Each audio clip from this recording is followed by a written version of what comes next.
Hello दोस्तों, स्वागत है आप सभी का हमारे इस यूट्यूब चैनल पे। आज से हम एक नई सीरीज शुरू कर रहे हैं जिसके अंदर हम बिगिनिंग से बात करेंगे कि अगर कोई ऐसा पर्सन है जो कि शेयर मार्केट में एंटर करना चाहता है, वो कैसे शुरुआत कर सकता है, कैसे वो चीज़ों को समझ सकता है। क्योंकि बीइंग एज अ ह्यूमन बहुत बार ऐसा होता है कि बहुत सी चीज़ें हमें नहीं पता होती। तो कुछ चीज़ें हम स्टार्ट तो करना चाहते हैं, लेकिन सिर्फ इस डर की वजह से कि कैसे होगा कैसे नहीं होगा, हम चीज़ों को थोड़ा अवॉइड करते हैं। तो सबसे पहले हम चीज़ों को समझने का प्रयास करते हैं कि शेयर मार्केट बेसिकली होता क्या है। तो शेयर मार्केट में एक चीज़ देखिए, सपोज कीजिए कोई कंपनी है, मान लीजिए कंपनी ए है। हम चार्ट पे भी जाएंगे, आगे भी चीज़ों को देखेंगे, लेकिन थोड़ा बेसिक समझना पहले ज़रूरी है। मान लीजिए कंपनी ए है और एक है कंपनी बी। ठीक है, ये भी प्राइवेट लिमिटेड है और ये भी प्राइवेट लिमिटेड है। या फिर मान लीजिए मैं ऐसे लिख देता हूँ, आप थोड़े कंफ्यूज ना हो।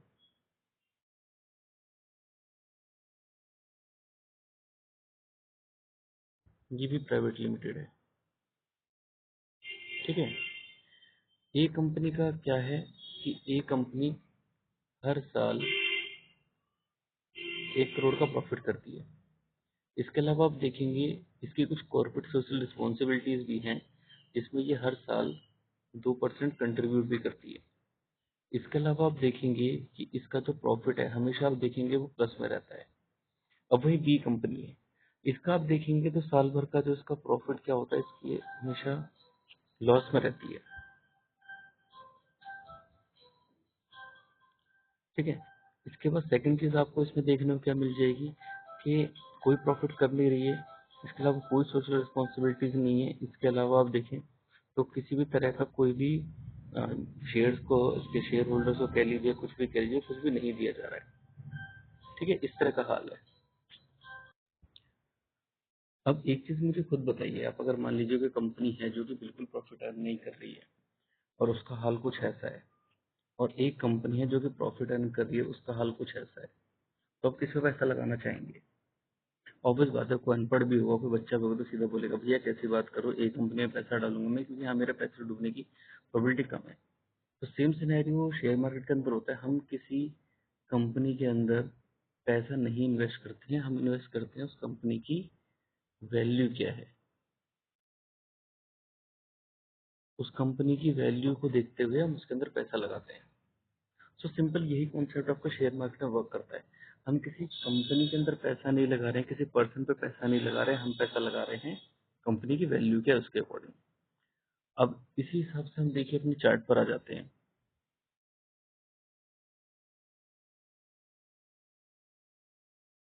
जी, Nifty, bank Nifty, fin Nifty क्या होता है ये तो हम चलिए बाद में बात कर लेंगे। कोई भी एक शेयर उठा लेते हैं, मान लीजिए रिलायंस पावर मैंने उठा लिया। अब रिलायंस पावर क्या दिखाता है कि मार्केट में कंपनी कैसा परफॉर्म कर रही है। अब 1 मंथ का अगर आप देखेंगे तो कंपनी का 31 और 30 के हिसाब से शेयर चल रहा था, जो कि अभी 40 रुपीज पे आ चुका है। अभी शेयर क्या होता है एक बार वो भी डिस्कस कर लेते हैं।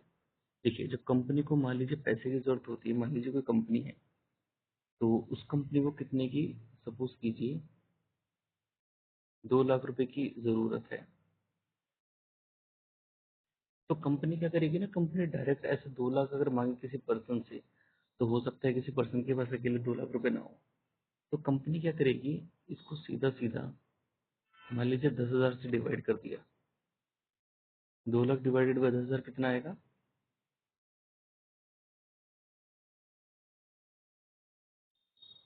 200 रुपये। अभी कंपनी के ऊपर डिपेंड करता है कि कंपनी की वैल्यू के अकॉर्डिंग कंपनी क्या कर सकती है।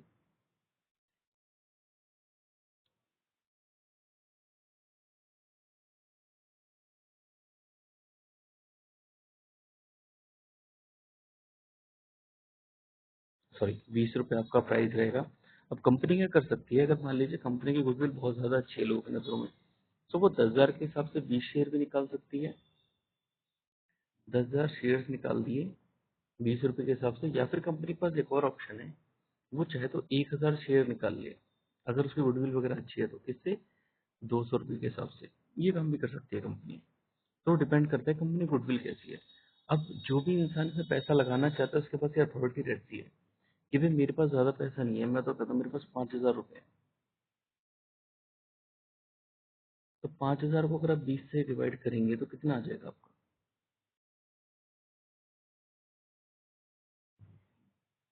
आपको 250 शेयर मिल जाएंगे, यानी कि 10,000 में से 250 शेयर आपके हुए। अब इसका मतलब ये है कि जो कंपनी है उसके अंदर 250 की जो हिस्सेदारी है वो आपकी है, यानी कि अब मान लीजिए कंपनी अगर ऊपर जाएगी तो प्रॉफिट कंपनी का भी और आपका भी। अगर मान लीजिए कंपनी लॉस में जाएगी तो लॉस कंपनी का भी और लॉस आपका भी। अब इसमें आप भागीदार हो गए एक तरह से, ठीक है। अगर आप कंपनी का सिनेरियो भी देखेंगे तो कंपनी की जो हायरार्की रहती है ना, एक कंपनी की हायरार्की होती है नीचे से लेकर ऊपर तक, तो वो हायरार्की भी आपकी इस प्रकार से ही बनी होती है।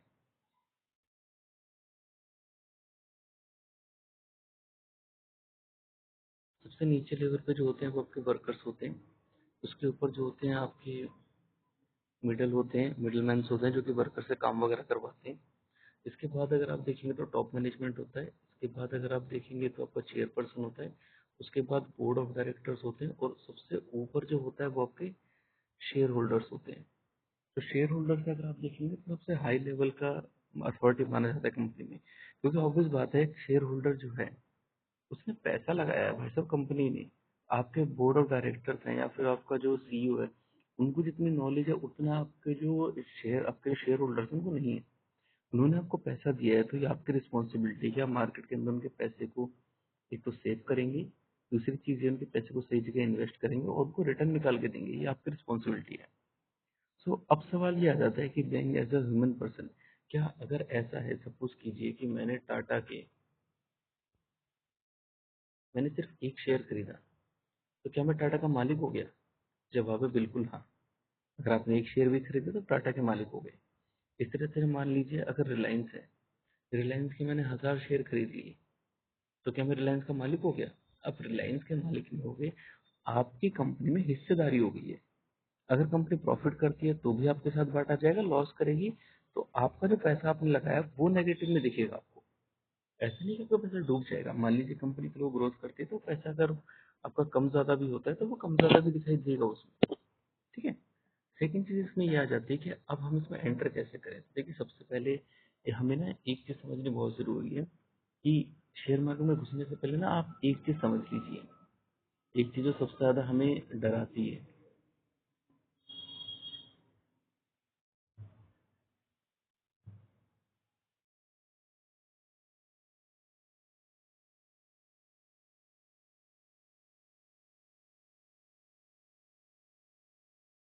जी, ये जो टर्म है ना fear of loss of money, ये बहुत ज्यादा बड़ा रोल प्ले करती है आपका कि आप कैसा परफॉर्म करते हैं। जैसे कि मान लीजिए अगर आपने मार्केट में 10 रुपए लगाए और आज का सिनेरियो आपको दिखाई दे रहा है कि मेरे जो 10 रुपए है ना, ये 10 रुपए से गिर के आ गए 5 रुपए पे, तो भाई साहब इसमें क्या होगा ना, आपकी सांस लटक जाएगी, बिल्कुल हार्ट अटैक आने को हो जाएगा कि भैया मेरे 5 रुपए कहाँ गए। मैंने तो सोच के लगाया था कि पैसा मेरा बढ़ेगा, लेकिन ये तो कम हो गए, अब मैं क्या करूँ। तो एक बात आप ध्यान रखिए, जो 5 रुपए का लॉस आपको दिखा रहा है ना, ये आपका पैसा नहीं है। ये पैसा तब बनेगा जब अपने ट्रेड को एग्जीक्यूट करके, यानी कि जो आपने ले रखा है उसको सेल करके आप आगे अपने अकाउंट में पैसा लेंगे। अगर आपने सेल ही नहीं करा और मान लीजिए अगले दिन जो 10 रुपए थे आपके, मान लीजिए जो 5 रुपए आपके दिख रहे थे, अब वो अच्छा परफॉर्म कर गया, अब जो आपको दिखाई दे रहा है वो आपको दिखाई दे रहा है 15 रुपए।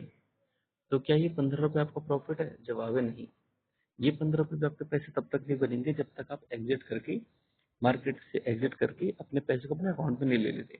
तो सबसे पहले ये चीज समझिए कि मार्केट भले ही ऊपर जाता है या फिर मार्केट भले ही नीचे जाता है, मुझे इसमें लॉस दिखाई देता है या फिर मुझे इसमें प्रॉफिट दिखाई देता है, मेरा इससे कोई लेना देना है ही नहीं। जब तक मैं अपने ट्रेड को काट के या फिर मान लीजिए ट्रेड को एग्जिट कर देता हूँ, उसके बाद जो पैसा मेरे खुद के अकाउंट में आएगा वो मेरा पैसा होगा। अब ये आपके ऊपर है, आप उसको लॉस में एग्जिट करते हैं, उसको प्रॉफिट में एग्जिट करते हैं। तो ये तो होगी बाहर बाहर की बातें। अभी तक जो हमने बात करी है, हमने कुछ ऐसी बात करी कि हम बाउंड्री पे घूम रहे हैं बस। सवाल तो वो है कि एंटर कैसे करा जाए। सो इसके लिए सबसे बेस्ट आपका जो सॉल्यूशन है, अगर आप एंटर करना चाहते हैं और आपकी जो fear of loss of money है उसको आप दूर करना चाहते हैं, तो उसके लिए बेस्ट तरीका है आपका एमएफ।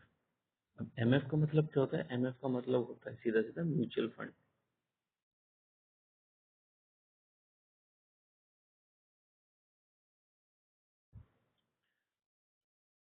अब म्यूचुअल फंड ही क्यों? क्योंकि देखिए म्यूचुअल फंड बेसिकली क्या होता है कि म्यूचुअल फंड में ऐसा नहीं है कि आपको कोई पर्टिकुलर पैसा लगाना है। आपके बिहाफ पे एक ऑथराइज पर्सन होता है, मान लीजिए एक्स, एक ऑथराइज पर्सन है एक्सिस बैंक का, लगा लीजिए फॉर एग्जाम्पल। ये एक्सिस का एक ऑथराइज पर्सन है जिसको एक्सिस बैंक ही बोलेगा कि भाई हमने आपको रखा है, अब हम क्या करेंगे, हम नॉर्मल पब्लिक से पैसे लेकर आएंगे। तो ऑब्वियस बात है एक्सिस बैंक की कुछ तो मार्केट में वैल्यू है। अब एक्सिस बैंक क्या करेगा, पब्लिक को बोलेगा कि हाँ भाई हमने अपना म्यूचुअल फंड निकाला है, आप इसे पैसा लगाइए। और म्यूचुअल फंड की जो अमाउंट है वो है मात्र 1000 रुपये। ठीक है। अब होगा क्या, सपोज ये कितने लोग हैं, 1 2 3 4 5 6 7 8 9 10 11 12 13 14 15, सबने 1000 1000 रुपये दिए इसके नाम पे, एक्सिस बैंक के नाम पे। तो कितने रुपए आ गए इनके पास, इनके पास आ गए 15,000। अब एक्सिस बैंक क्या करेगा, एक्सिस बैंक के 15,000 रुपये ले जाके सीधा मिस्टर एक्स को दे देगा। देखा भैया अब ये आपके ऊपर है, आप ये पैसा कहीं भी, आपको जहाँ ठीक लगता है आप वहाँ लगाइए। आप गोल्ड में लगाइए, आप कमोडिटीज में लगाइए, आप शेयर में लगाइए, डिवेंचर्स में लगाइए, कॉर्पोरेट बॉन्ड्स में लगाइए, जहाँ आपको लगता है आप लगाइए। लेकिन आपका काम ये है कि इनके पैसे को ग्रोथ करके आप दीजिए, और आपकी जो फीस बनेगी, सैलरी बनेगी, वो हम आपको दे रहे हैं। तो आप एक चीज देखिए, अगर आप म्यूचुअल फंड लेते हैं तो सबसे पहले कोई रिस्क आप नहीं ले रहे हैं, रिस्क आपका नहीं है, रिस्क कंपनी का है। इसको हम ऐसे समझ लेते हैं, ये है कंपनी और ये है हाँ, ये ये लगा लीजिए, ये हफ्ते हुए आप, दिमाग वाला काम करा ना आपने। सबसे पहले अगर हम बात करते हैं, मान लीजिए कि ये करने से मुझे फायदा क्या हुआ, सबसे पहली बात तो आ जाती है रिस्क। यहाँ पे कंपनी का रिस्क है, आपका कोई रिस्क नहीं है। दूसरी बात क्या है कि कौन से रिसर्च आपको करनी है, कौन सा मार्केट में अच्छा रहेगा पैसा इन्वेस्ट करना, कहाँ नहीं, ये कंपनी का काम है, ये आपका काम नहीं है। इसके बाद एक कंपनी के ऊपर जो पैसा लगाया उसके ऊपर रिटर्न निकाल के देना है, तो ये भी कंपनी का काम है, आपका काम नहीं है। आप खुद देखिए, आप ये 3 R अगर आप देखेंगे, रिस्क, रिटर्न और उसके बाद आप देखेंगे रिसर्च, ये आपको करना ही नहीं है। ये चीजें तो कंपनी आपके लिए करके दे रही है क्योंकि उन्होंने ऑथराइज पर्सन बिठा रखा है। तो आपको क्या करना है, आपको सिर्फ ये काम करना है कि आपसे जो पैसा बोला गया वो पैसा कंपनी को दे दीजिए, आपका काम खत्म। अब इसमें भी एक चीज ये आ जाती है कि मान लीजिए आपने कंपनी को इस महीने 1000 रुपये दिए,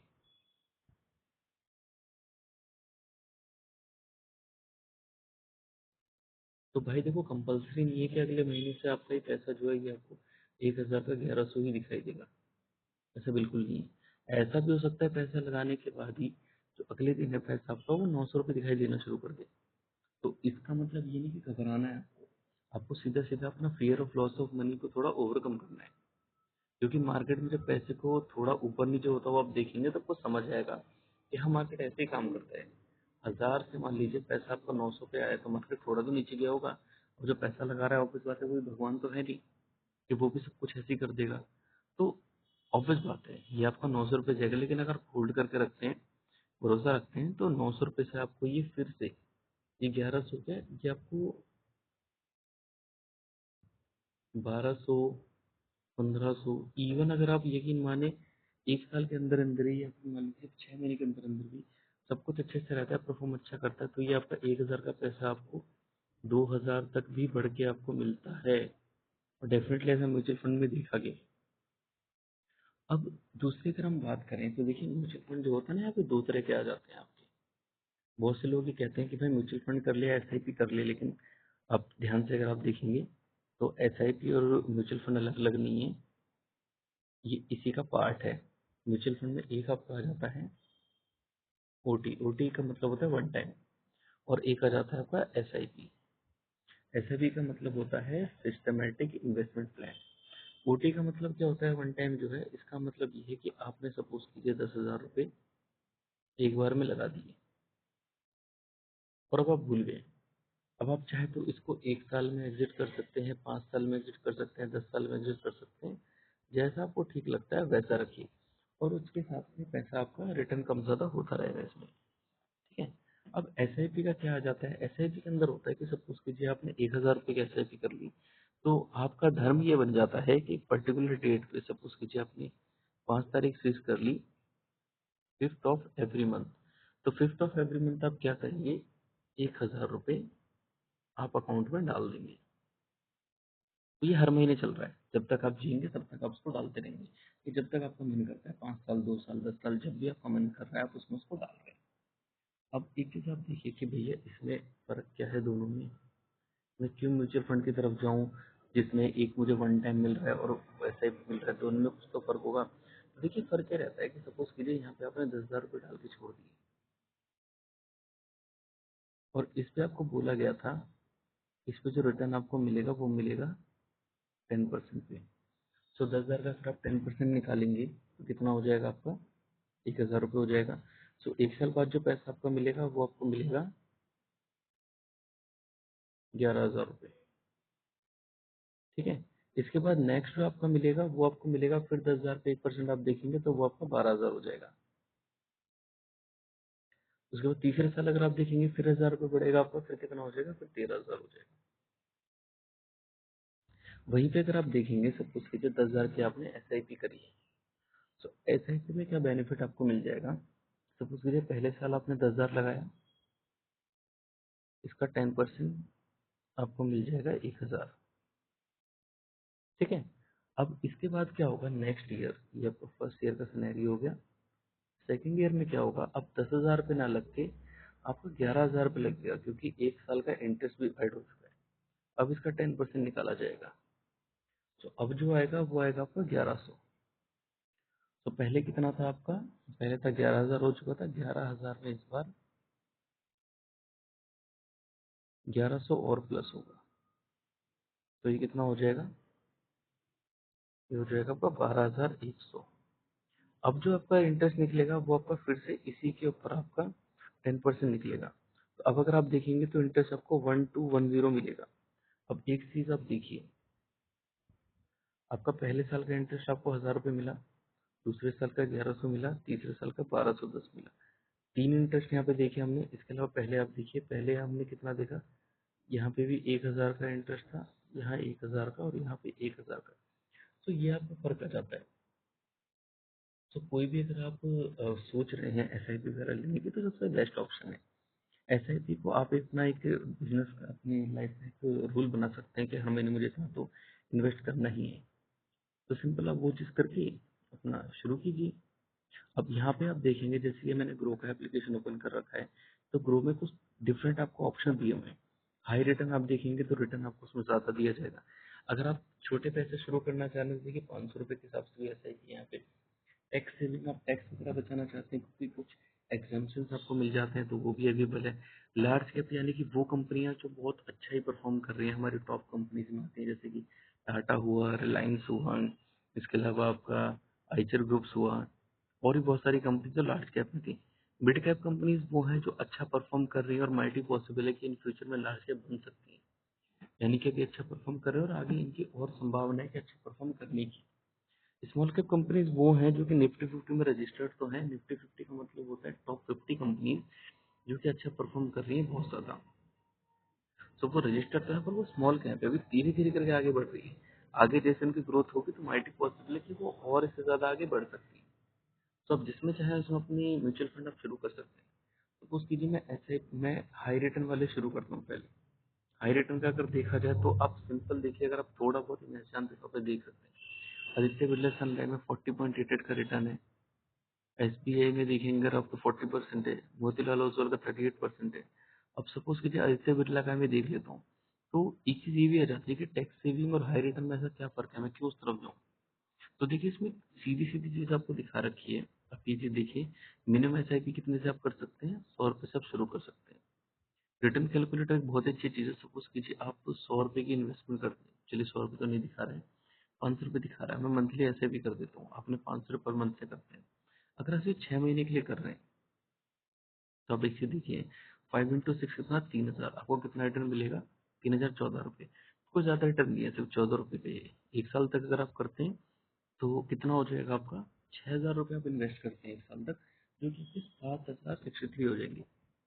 1,000 से ऊपर का रिटर्न आपका इसमें दिखा रहा है। 3 साल अगर आप करते हैं तो खुद देखिए 3 साल तक हर महीने 500 रुपये आप डाल रहे हैं, टोटल आपकी इन्वेस्टमेंट आपकी तरफ से 18,000 की हुई, जो कि अभी आप देखिए तो 34,347 का रिटर्न आपको मिलेगा इसमें।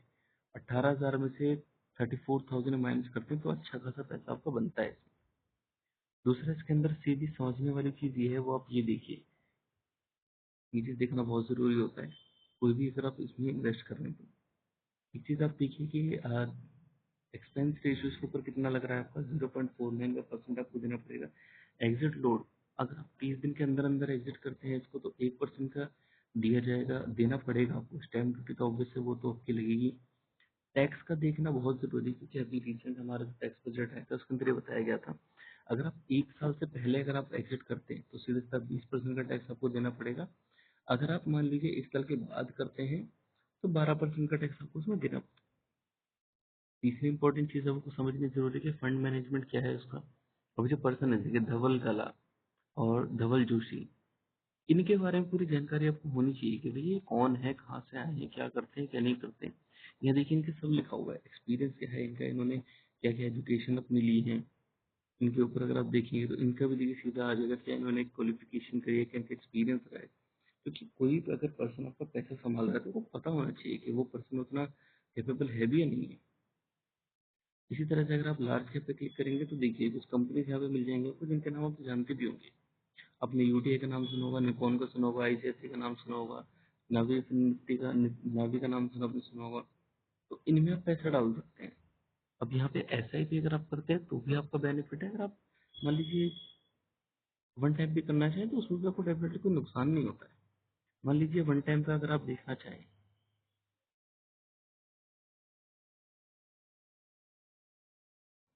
जी, हम रिटर्न कैलकुलेट पे करते हैं, वन टाइम पे करके मान लीजिए आपने 500 रुपये लगा के छोड़ दिए, तो 1 साल बाद देखिए आपके 538 हो जाएंगे, 6 महीने बाद 538 हो जाएंगे। 1 साल बाद आपके 830 रुपये हो जाएंगे। 3 साल बाद अगर आप देखते हैं तो यही 500 रुपये जो आपने डाल के छोड़े हुए थे, ये आपके 1398 हो जाते हैं। अगर मैं इसको मान लीजिए थोड़ा आगे बढ़ा के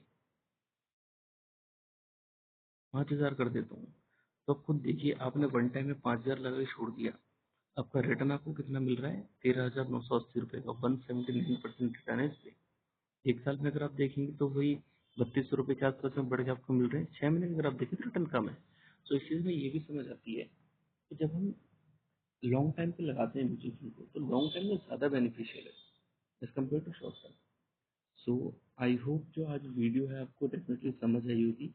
ज़्यादा बर्डन ना हो जाए, ऐसा ना हो जाए कि सभी चीज़ें हमारे दिमाग के ऊपर से जा रही हैं। तो हम एक काम करते हैं, इस वीडियो को यहीं पे पॉज करते हैं। आप अपनी तरफ से जो भी आप एप्लीकेशन यूज़ करते हैं उसको यूज़ कीजिए। आप इसके अंदर ट्राई करके देखिए कि क्या जो चीज़ें बताई गई हैं वो मुझे समझ आ रही हैं या नहीं समझ आ रही। अगर आपको कुछ भी ऐसा लगता है कि कोई चीज़ मुझे समझ नहीं आ रही है, या फिर आप काउंसलिंग लेना चाहते हैं कि कैसे मार्केट, क्योंकि देखिए बहुत से आप बहुत से ऐसे लोग होंगे जो बहुत से धुरंधर भी हैं।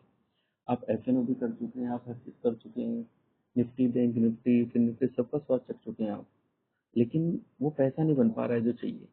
अगर इस तरह का कंसर्न आप फेस कर रहे हैं तो आप हमसे कनेक्ट कर सकते हैं। आप एक मैसेज ज़रूर ड्रॉप कीजिएगा इस पर।